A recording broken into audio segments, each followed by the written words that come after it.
En este caso lo que vamos a presentar es el grupo que ha sido revelación en el 2018 dentro de los certámenes prefiesta. Todos ganan dentro de diferentes categorías y de todas esas categorías Sadaic saca quién es revelación 2018 y tiene la oportunidad en este 2019 de presentarse de manera contratada aquí arriba del escenario. Ellos habían ganado con canción inédita que se denomina Dulce Espera. Se presentan aquí en este escenario mayor de la Fiesta Nacional del Chamamé, Mai Mabá.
Se alzan esos aplausos para estos talentos que ya vienen premiados y lo vamos a hacer de manera efectiva aquí en el escenario.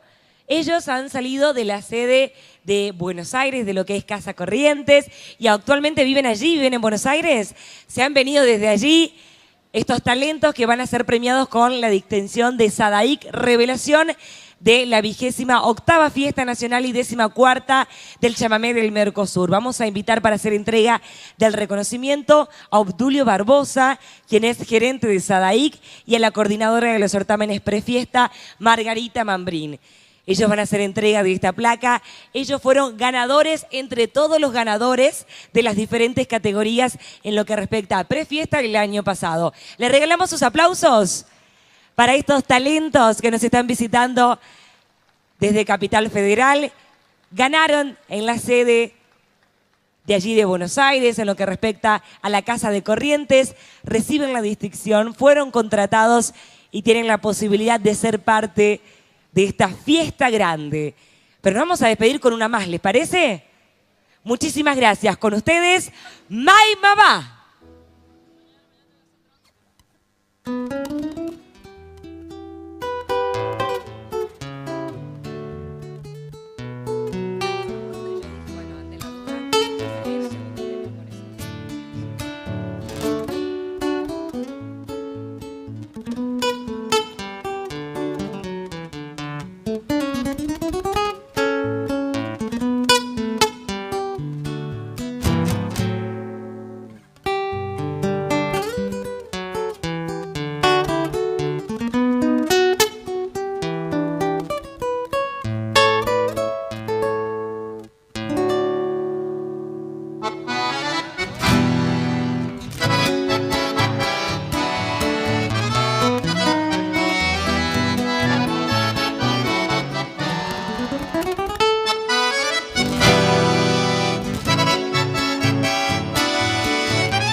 Fuerte el aplauso, May Mabá, desde Buenos Aires a esta 29ª Fiesta Nacional del Chamamé.